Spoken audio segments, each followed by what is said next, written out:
Hello everyone, welcome back. Today we're going to be doing this look from Zen. First we're going to put on some powder. I already put my base with Giorgio Armani Luminous Silk Foundation. Cover our dark circles with the Huda Beauty Concealer in Cherry Blossom. This one actually is a bit dark for my skin, but it works because I'm using this Art Class highlighter right over it. This contour stick, I cannot get enough of. It's so creamy and so easy to blend. And don't forget the forehead as well, so it's more dimensional that way. I'm just going to fast forward the blending because it takes quite a bit of time. I wouldn't usually do that much contour, but because this is a recreation type of look, contour is a must because when you manipulate darkness and lightness on your face, you can really change the way your features look. As for the nose, I highly recommend you guys to blend your nose contour all the way up to your brow bone because this creates more harmony when it comes to facial features. And here I'm just using a clean brush to really blend everything out. I've also contoured my eyes to look more like hers. She has a more fierce cat eye. Some say that she looks kind of like a cat. You know, my whole entire life I thought I looked more like a cat, but then apparently people think I look more like a bunny or Tweety Bird. I can't tell. But here I'm using the highlighter to really clean up the canvas a little bit. When it comes to recreating a look, you also want to be sure and really analyze where the light source is, and that gives you a better gist of where you should be putting your highlighter. For this look, I think she used orange or bronze type of blush. I put orange down first because it creates more contrast with her background. That's my guess since her background on that scene was blue. I'm going to blend it all the way to my eyelids, and again we're going to blend the blush downwards vertically because this way it gives your face more color and at the same time it blends seamlessly into the face contour that you've done before. Remember to fill in the gap between your eyes and your cheekbones. A lot of the times people accidentally leave that gap and it just looks a bit like a fake tan instead. I used a rosy blush to really blend in everything because I feel like that one was a bit too orange. I should really buy more coral blushes. I've only been using these couple of blushes that you guys have seen. And this is me curling my eyelashes. Remember to use the motion. If you clamp it while moving downwards, it gives you the most natural curl. And for every look that you do, make sure you moisturize your lips. I like to put a really thick layer of Vaseline or Lucas Papa ointment on my lips to let it marinate. Then when you want to work on your lips, you can just wipe off the excess and it'll get rid of all the dead skin as well. I went in like a sand color from the Naked palette all over my eyelids to create the base of the smoky eye. You can use whatever's left on your brush to brush downwards to your bottom eyeline as well. There is no egg yolk cell in this look, so we want to make sure that the eyeshadow is bold enough so then the egg yolk cell would seem like something extra. I went in with the gel liner. I'm using black because this look is really bold. A lot of people miss this step, which is drawing in the inner corner. So when you tug, remember to tug really lightly. Tug lightly and fill in the inner corners that way. It shows up very well on camera and it looks super natural as well. I went in to line the bottom eyeline the same way that I did before because this doesn't close off your eye as much, and this also changes the way your eyes look. You don't really have to be too precise during these steps because we're going to be smudging everything out in the end anyway. So if anything, all these colors, all these darker colors that I'm drawing on right now, it acts like a landmark for your black liquid liner afterwards. As for the bottom eyeline, I realized that she drew it kind of straight out and it didn't really follow the curvature of her eyes. When you do the black liner, make sure to do it thinly. As you line the inner corners, make sure to look directly straight ahead. If you have your eyes half opened, it's not going to be accurate and you're gonna end up not having enough of a black eyeline to make a difference. So make sure to look straight ahead to have the most accurate placement for your black liner. Oh, I made a mistake over there, but don't worry, all we need is some makeup remover and some Q-tip.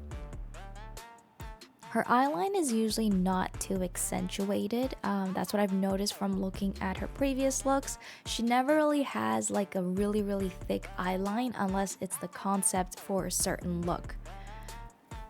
When you're blending out your eyeshadow, make sure to always have two fluffy brushes that has no product on it, because you really want to use the clean brushes to blend the edges out.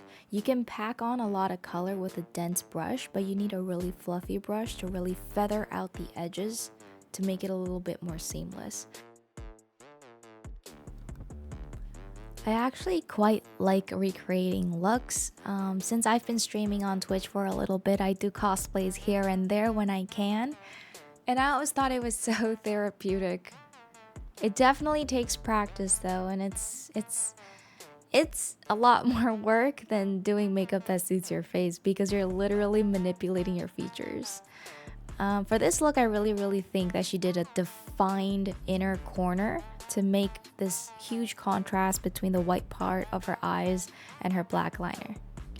You want to take a really soft, flat brush to blend everything out at the bottom because this look is actually quite smoky. There's no real egg yolk cell in this look, but there's definitely a really harsh, dark eyeline at the bottom. Remember to wing out the bottom of the eyeline almost parallel to the top eyeline. I feel like I check the camera too often, but I just wanted to make sure that whatever I was shooting is in the shot. And here I am doing on the other side. I've actually been thinking of bleaching my eyebrows. I mean, I have like 10 eyebrow hairs on each side, but something in me is, I'm just like, should I be bleaching my eyebrows? But then what if I end up looking like an alien? I don't know. You guys tell me if I should bleach my eyebrows or not. I feel like it's really funny going through the TikTok comments. Some people think I do look like her. Some people don't think I look like her. It ends up being a discussion. And honestly, I feel like it's more like a vibe or mild similarity. It's like at a certain angle, under a certain moonlight, maybe. But either way, I'm super flattered by everyone's compliments on TikTok. And everyone on TikTok is so nice. I cleaned up the bottom eyeline a bit just now and I went back in because I feel like as you put on makeup layers and layers, it starts to fade. So what you want to do is you want to make sure that the color stays, and what I've been doing was layer on the colors as I went on. At the end of the makeup, if you do need this to last all day, I recommend the Urban Decay Stay All Night. Or is it the Stay All Day? I think it's Stay All Day Fixer Spray. That one is really good. I'm using this shimmer from the Naked palette right on my brow bone. I decided to clean up the bottom eyeline with some concealer because I felt like I made the line a bit too thick. So remember, it's okay to make mistakes in the middle of these looks. You can just blend it out. It's fine. I went back with the Too Cool for School highlighter to highlight all the parts that the light would hit straight on. This creates a more illuminated face and it makes your face a bit more three-dimensional and narrow. Remember, there's no egg yolk cell in this look. We just want to focus on the eye makeup, and I'll show you guys something about the eyebrows later. We're gonna go back in with a black liquid liner to make sure that you want the deepest black to be right at the lash line. This is not a thick liner look, it's more of a thin liner look but smoked out. I'm using a really basic wispy lash for this. You want to hold on to the middle of the band and then place it on top of your lashes. Then use your tweezers to put in the inner corner and the outer corner. She kind of has the outer corner going upwards a bit, and what I've noticed recently with Jennie's eyelash looks is that her stylist has been putting extra weighted lashes on the ends. It kind of gives that, I want to say, Marilyn Monroe type of look with a heavy lash near the outer corner. It kind of creates this illusion that your eyes are always smiling, and this really accentuates the outer liner as well. I love this muted library Clio palette. You're gonna see me use this a lot because I use it for eyeshadow, I use it for contour, I use it for my eyebrows.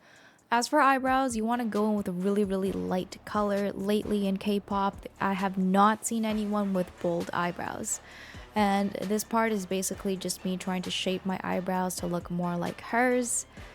And I feel like her eyebrows follow the same curvature to her eyes, and that's exactly what I tried to do. And I went back in and I blended my inner brow with my contour, my nose contour. This really holds everything in place. It creates more harmony to the makeup look. Eyebrows actually take the longest for me to do because I feel like eyebrows can make or break a look, and I try to make it as borderless as possible. Again, going in with the highlighter from art class, I'm going to highlight all the spots that I do not want shadow, and this creates a cleaner look as well. You see how it feels like I've added volume to the places that I've highlighted? That's exactly the effect that this powder gives. Again, you don't have to use the exact things that I use if it's relatively similar. For example, if I'm using a shade 2 shades darker than my skin tone, then you can choose to use something that is 2 shades darker than your skin tone. I feel like this look is quite universal and everyone can adjust it to fit their skin tone best. I'm gonna add her mole, and now we're going to move on to lips. Wipe off the Vaseline that we've put on before. This one is a lip tint from Hints. I'm really light-handed, but when it comes to the top lip, I like to go in small circular motions so all the product gets into the crevices of your lips as well. I then lined and blended with this lip liner from MAC, that's Whirl. It was so popular back in 2020, and I actually think it's gonna make a comeback. You see how this made my lips look kind of like gradient lips, but it's still quite defined. And that's exactly what I try to go for over here. Really accentuate the corners. It gives a more cartoon-like type of lip shape. I went back for blush again because I felt like it faded. Now I noticed that she had little jewels on her eyebrows, so I tried to put concealer and glitter on it, but it didn't look good. So I went downstairs, grabbed some aluminum foil, and I made tiny little aluminum foil balls. I made 3 and I glued them on my eyelashes, and I bet I got you guys fooled. You guys probably thought they were rhinestones. No, they're just aluminum foil because I don't want to buy a whole entire bag of rhinestones for one makeup look. I went back with the Moonstone by Urban Decay, and these are the best glitters. Thank you guys so much for watching, and here we are. If you have any questions, ask me down below in the comments. Bye bye. Thank you.